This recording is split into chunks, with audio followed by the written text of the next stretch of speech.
할렐루야. 오늘 하나님의 말씀을 다시 전할 수 있도록 기회를 주신 하나님께 감사드립니다. 오늘은 잠시 빌립보서를 떠나 누가복음 15장에 나오는 예수님의 사역에 대해 생각해 보겠습니다. 오늘 본문에서 예수님은 비유로 말씀하십니다. 비유는 예수님께서 가르치신 방법이며 영적 의미를 가진 세상의 이야기입니다. 즉, 우리가 듣는 비유는 일상적 삶의 요소를 가지고 있다는 것을 의미합니다. 주인과 일꾼들, 씨 뿌리는 자와 씨앗, 그리고 여기 두 아들을 둔 아버지. 그러나 이 이야기는 삶의 일상적 요소보다 비유의 진정한 목적은 영적 의미를 가지고 있습니다. 1절과 2절은 예수님이 우리에게 이 비유를 말씀하신 이유를 알려줍니다. 모든 세례와 죄인들이 말씀을 들으러 예수께 가까이 나아오니 바리새인들과 서기관들이 순건거려 이르되 이 사람이 죄인을 영접하고 음식을 같이 먹는다 하더라. 바리새인들에게 죄인과 세리는 용납될 수 없었습니다. 그러나 여기 이 비유에서 예수님은 죄인들을 향한 하나님의 마음을 우리에게 보여주십니다. 예수님은 우리에게 자신의 마음을 드러내십니다. 비유는 다음과 같습니다. 두 아들을 둔 사람이 있었습니다. 어느 날 작은 아들은 아버지에게 감히 상상조차 할 수 없는 말을 합니다. 그는 아버지에게 자기 몫의 재산 분배를 요구합니다. 아버지에게 재산 상속을 요구하고 있는 것입니다. 하지만 아시다시피 유산은 부모님이 돌아가신 후에 받는 것입니다. 작은 아들은 아버지에게 유산 상속을 요구하는 수치스럽고 불명예로운 일을 합니다. 둘째 아들에게는 아버지가 살아 있는 것이 유산을 물려 받는데 거림돌이고 장애물이었습니다. 아버지가 살아 있는 동안 상속을 요구한다는 것은 작은 아들에게는 상속을 받기만 한다면 아버지의 생사 따위는 별 관심이 없다는 것을 의미했습니다. 이것은 마치 아들이 나는 지금 유산 상속을 원해요. 아버지가 죽기까지 더 기다릴 수가 없어요. 당장 유산을 주세요라고 하는 것과 같습니다. 이 아들이 아버지에게 행한 수차와 불명예를 상상하실 수 있겠습니까? 가족 중에서 가장 낮은 서열에 있던 작은 아들이 아버지를 욕되게 했습니다. 놀랍게도 예수님의 이야기에서 아버지는 그 아들의 뻔뻔한 요구를 나무라지 않고 그대로 따라 주었습니다. 이 작은 아들은 죄인을 말합니다. 그리고 아버지는 하나님 또는 예수님을 나타냅니다. 이 비유에서 볼 수 있듯이 죄인은 하나님을 사랑하지도 존경하지도 않습니다. 이기적이고 자기 이익만 추구합니다. 하나님이 주시는 것에만 관심이 있고 하나님 그분 자신에 대한 감사는 전혀 없습니다. 작은 아들은 돈으로 무엇을 할까요? 어딘가에 투자하고 자신의 미래를 준비할까요? 아니요. 며칠 안가 그 아들은 먼 나라로 떠납니다. 그리고 그 재산을 허랑방탕하여 다 탕진합니다. 그는 머나먼 이방인 땅에서 몇 주 혹은 몇 달 동안 그 동네에서 가장 인기 있는 사람이었을 것입니다. 그는 마치 죄인이 하나님에게로부터 가능하면 멀리 떨어지기를 원하는 것처럼 멀리 갔습니다. 그런데 그 땅에 큰 기근이 들었습니다. 우리는 기근에 익숙하지 않지만 가장 혹독한 기근이 닥쳤을 때 부모가 자식을 잡아먹는 일이 있다고 합니다. 하나님께서는 비록 죄인이 잠시 동안 마음대로 하게 두시지만 그 삶의 기근이 닥칠 때가 올 것입니다. 절박한 상황이 올 것입니다. 그동안의 흥분과 짜릿함이 무너져 내릴 것입니다. 궁극적 만족과 쾌락을 위해 바랐던 모든 것들이 무너져 내릴 것입니다. It will all come crashing down. 그러나 아직 맨 밑바닥은 아닙니다. 예수님은 그 아들이 당장 집으로 돌아가지 않고 그곳에서 일자리를 구했다고 말씀하십니다. 이것이 죄인의 교만입니다. 우리는 끊없이 어떻게든 스스로 자신을 구원하거나 우리 자신 안에서 해결할 방법을 생각합니다. 그래서 그 소년은 유대인이라면 절대로 하지 않을 일을 하게 됩니다. 그는 돼지 돌보고 먹이는 일을 맡았습니다. 이것은 유대인들에는 부정한 일이었습니다. 그러나 그의 상태가 얼마나 비참했는지 돼지들이 먹는 것을 보고는 그 돼지들 사이에 끼어 그 사료를 먹고자 했습니다.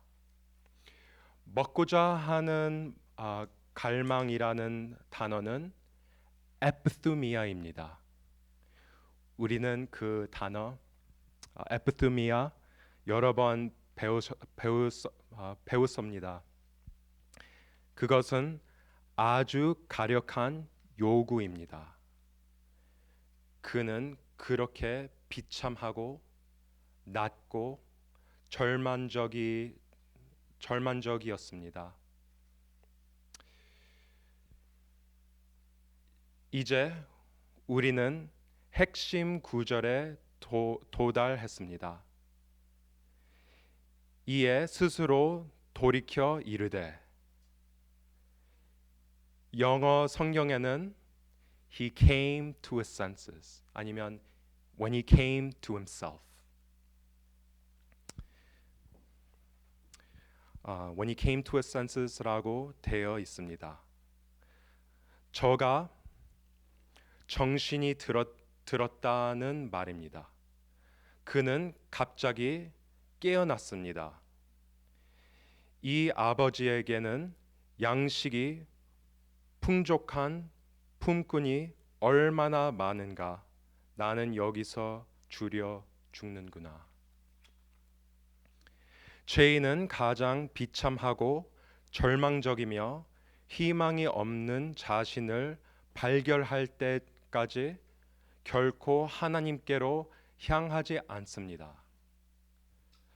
조금이라도 자신 안에 희망이 남아 있다면 스스로 문제를 해결하거나 벗어나 보려 하며 하나님을 거부할 것입니다. 우리는 비유에 나오는 이 소년처럼 삶의 맨 밑바닥을 도달해야 합니다. We must come to the end of ourselves, rock bottom.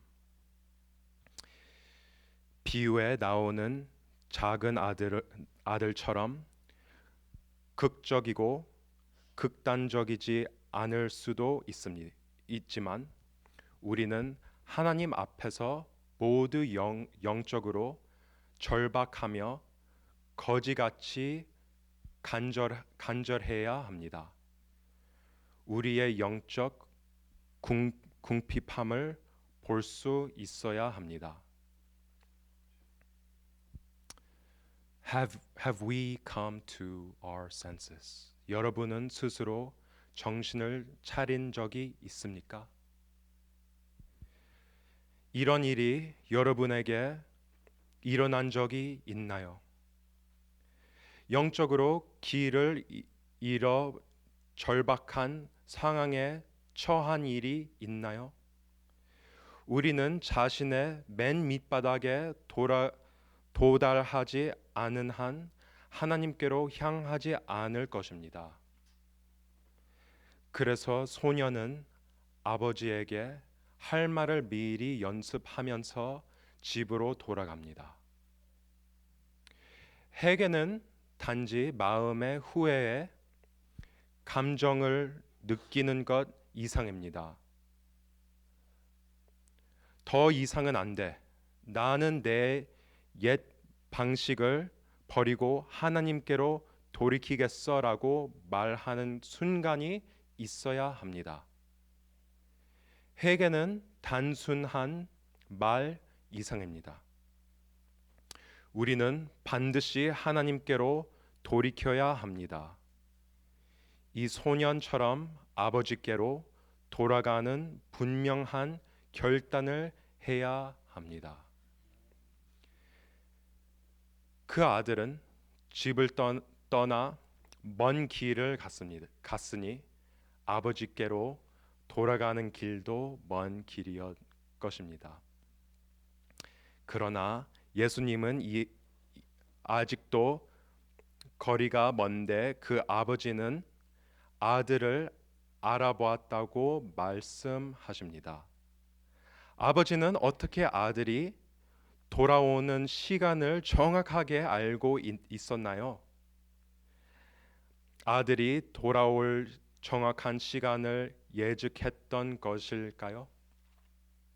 아니요. 아버지가 미리 알았던 것이 아닙니다. 아마도 아버지는 매일 나가 아들을 기다렸을 것입니다. 그것이 바로 아버지의 마음입니다. That is the heart of the Father. 온 동네가 다 무슨 일인지 보러 모여 들었겠지요. 동네 사람들은 그 아들이 씻지 않아 더럽고 수염도 무성하게 자라 알아보지 못할 수도 있습니다. 사람들은 그 소년이 그렇게 된 것이 당연하다고 생각했을 것입니다. 가족을 창피하게 만들었고 아버지에게 굴욕을 주었고 아버지가 힘들어 일구어 놓은 재산의 거의 절반을 했습니다. 신명기에는 부모를 욕되게 하는 자식을 돌로 치라고 말합니다. Deuteronomy clearly says, "We stone the child who dishonors mother and father." 적어도 아버지는 그 아들을 내쳤고 자식 취급을 안 해야 마땅하지 않나요? 하지만 어떤 일이 일어났습니까? 아버지가 그 아들에게 급히 달려갔습니다. 한 번도 뛰어다녀 본 적이 없는 존경받는 어린이, 온 마을 사람들 앞에서 체면 없이 달리고 있습니다. 점잖고 존경받는 노인이지만 아버지는 창피스럽게도 옷자락을 거머쥐고 다리를 드러내었습니다. 달려가 아들을 끌어안고 입을 맞추며 울었습니다. 그리고 아들이 미리 연습하고 온 말을 다 꺼내기도 전에 종들을 불렀습니다. 어서 제일 좋은 옷을 내어다가 입히고 손에 가락지를 끼우고 발에 신을 신기라. 그리고 그 살찐 송아지를 끌어다가 잡으라. 아들에게 향해야 할 수치심은 아들을 끌어안은 아버지의 용기 있는 행동에 의해 가려지고 사그러듭니다. 온 동네가 생각했던 것과는 정반대의 일이 그 아들에게 일어났습니다. 하지만 아무도 감히 소년에 대해 왈가왈부하지 못할 것입니다. 왜냐하면 그 소년은 그 아버지의 아들이니까요. 이 이야기가 여러분에게 친숙하게 들린다면 그건 이 이야기가 기독교 메시지이기 때문입니다. This is the Christian message, the message of the gospel. 우리는 죄 많고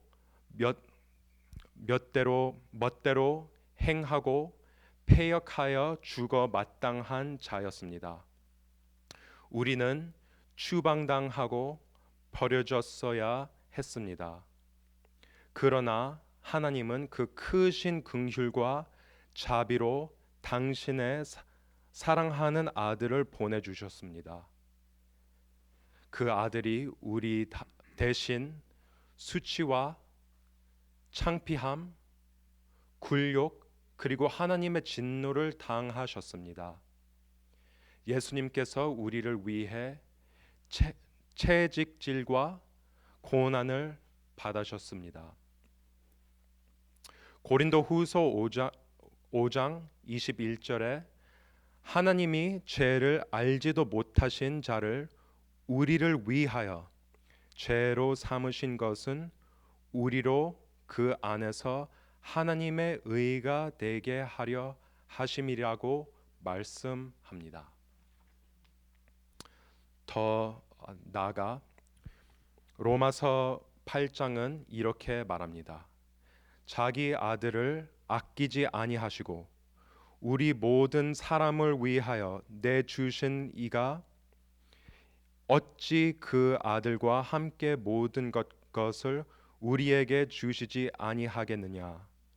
누가 능히 하나님께서 택하신 자들을 고발하리오.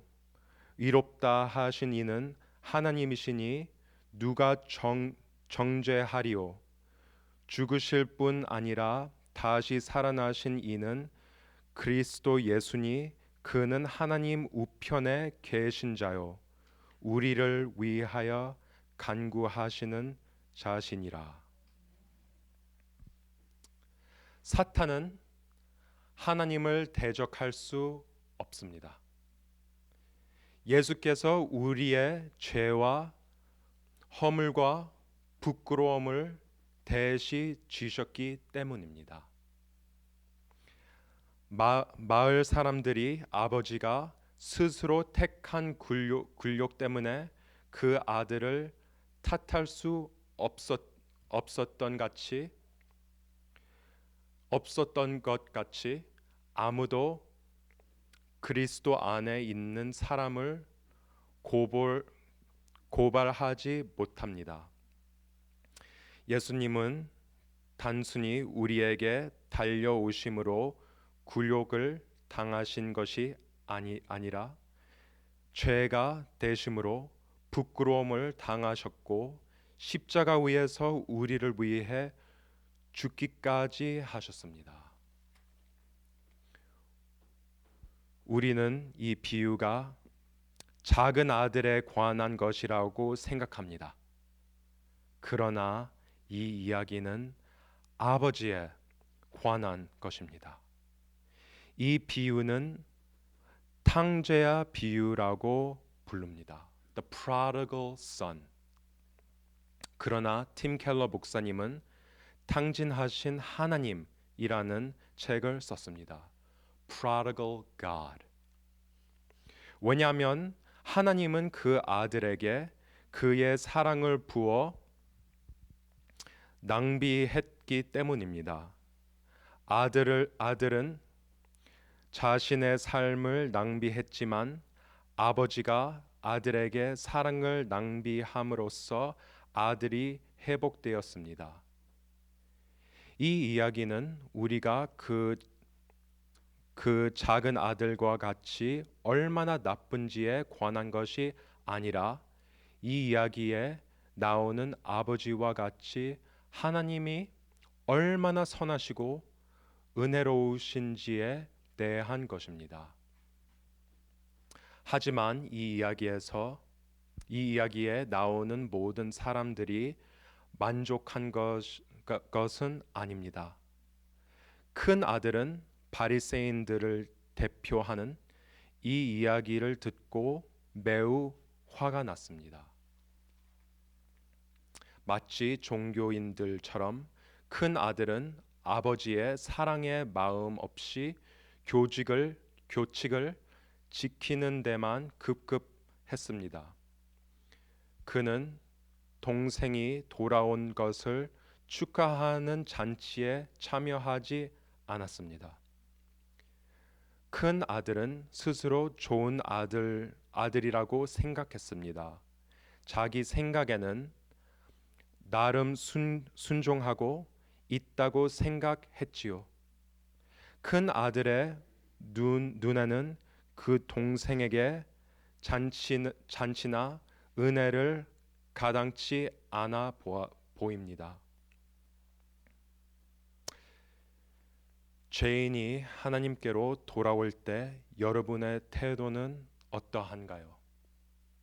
What's our attitude when a sinner comes to Christ? 부도덕하고 불경건한 삶을 살던 사람이 하나님께로 돌아올 때 여러분은 어떠한가요? 알코올 중독자나 아내와 자식을 학대하던 사람은요? 만일 그런 사람이 돌이켜 회개한다면 기뻐하고 축하하십니까? 아니면 하나님이 그런 가치가 없는 자를 구원하심이 못 마땅하십니까? 종교적인 바리새인들은 사람들에게 은혜가 베풀어지는 것을 싫어했습니다. 왜냐하면 바리새인들은 하나님이 은혜를 낮고 천한 죄인들이 아니라 받을 만한 사람들에게만 베푸신다고 믿었기 때문입니다. 예수님의 포인트는 이것입니다. 가장 악한 죄인도 하나님께 올 수 있다. 그것이 바로 죄인들을 향한 하나님의 마음입니다. 작은 아들은 사람으로 할 수 있는 가장 못되고 악한 일을 한 자를 말합니다. 네, 바리새인들이 옳습니다. 그 작은 아들 그리고 예수님 주에 모여든 세리와 죄인들은 죄 중에 죄인이었습니다. 그럼에도 불구하고 아버지는 아들에게 은혜와 긍휼을 보였습니다.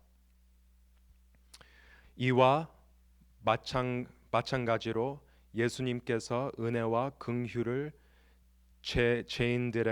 죄인들과 세리들에게 보이셨습니다. 이 이야기의 마지막에 아버지는 내 아들은 죽었다가 살아났고 잃어버렸다가 얻었다고 말합니다. 하나님은 죽은 자로도 다시 살리실 수 있습니다. 길 잃은 자처럼 살던 사람도 이제는 받아들여지고 아들로 살 수 있습니다. 아버지는 죄인에게 이것을 바라시고 원하십니다. 죄인들이여 아버지께 돌아갑시다. 이분은 우리를 기다리고 계십니다. 좋은 크리스찬이란 없습니다. 크리스찬들은 좋은 사람이 아닙니다. 오직 하나님 한 분이 선하고 좋은 분입니다. 크리스찬들은 성하신 하나님이 긍휼을 베풀어 주신 악한 사람들입니다. 그분은 우리가 가격이 없고 또 그분을 대적하는 죄를 지었어도 우리를 환영하십니다. 그러나 우리는 그 작은 아들처럼 먼저 돌이켜 하나님께로 돌아가야 합니다. We need to get out of that train, cross the platform, and get into the train of Christ. 스스로 하려 하고 방법을 찾으려 한다면, 우리의 능력으로 하려 한다면 우리는 멸망할 것입니다. 그 둘째 아들처럼 우리는 우리의 소망 없는 영적 상태를 보여야만 합니다. 이 이야기에서 아버지가 자기 아들의 죄를 덮기 위해 부끄러움을 당한 것처럼 예수님께서도 우리를 하나님과 화평하도록 하려고 우리를 대신하여 수치를 당하셨습니다. 비록 종교인들은 화나고 불쾌했을지라도 하나님은 한 죄인이 그에게 돌아올 때 기뻐하십니다. 그는 악인의 죽음을 기뻐하지 아니하시고 오직 한 사람이 그의 앞에서 회개함을 기뻐하시느니라. 단 한 사람이라도. 이것이 아버지의 마음입니다. 이것이 우리 주 예수 그리스도의 마음입니다. 기도합시다.